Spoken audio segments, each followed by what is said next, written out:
John Wick is making his way through Manhattan before he is labeled excommunicado for the unauthorized killing of high-table crime Lord Santino D'Antonio on the 42nd floor of New York's Continental Hotel, which is considered neutral ground. He sends his dog to safety with the concierge Sharon at the very same hotel. At the New York Public Library, John retrieves a marker medallion and a rosary. He is injured in a fight with another hitman and seeks medical treatment from an underworld doctor, but his excommunicado status activates before the doctor can finish, forcing John to complete the suturing himself. Upon leaving, he is quickly pursued by various gangs of assassins, all of whom he kills. John meets with the director, the head of the Rusca Roma crime syndicate, where he presents the rosary and demands safe passage to Casablanca, as John was once one of them. The director reluctantly helps. Meanwhile, a high-table adjudicator meets with New York Continental manager Winston and the Bowery King, notifying them that they both have 7 days to resign from their positions for helping John and indirectly going against the rules of the table. The adjudicator enlists Zero, a Japanese assassin, and orders him to stab the director through both of her hands as penance for helping John in Casablanca. John meets Sophia, a former friend and manager of the Moroccan Continental. John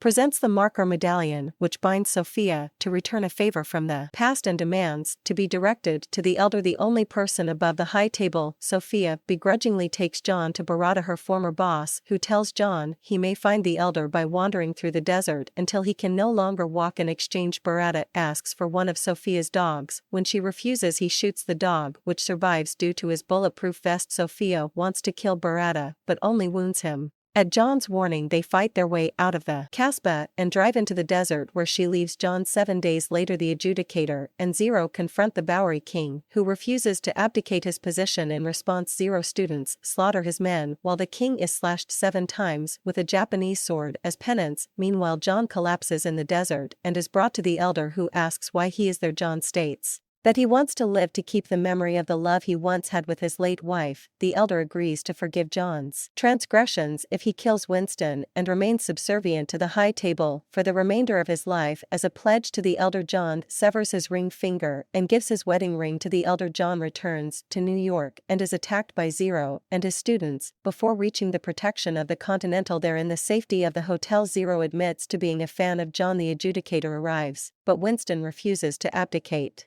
and John refuses to kill him, leading the adjudicator to revoke the Continental's neutral status and send both Zero and an army of heavily armed high-table enforcers to kill John and Winston. Winston provides John with weapons and the assistance of Sharon and his staff. After killing all the enforcers, John is ambushed by Zero and his students, and John proceeds to kill all but 2 of Zero's students. Zero battles John but is eventually defeated and left to die. On the roof of the Continental, the adjudicator agrees to a parley with Winston, who pledges himself to the high table. John arrives. Winston shoots him without killing him, and John falls off the roof to the streets below. Winston reassumes his managerial position. The severely injured John is secretly collected and delivered to the heavily wounded Bowery King in an underground bunker. The two agree to join forces against the high table.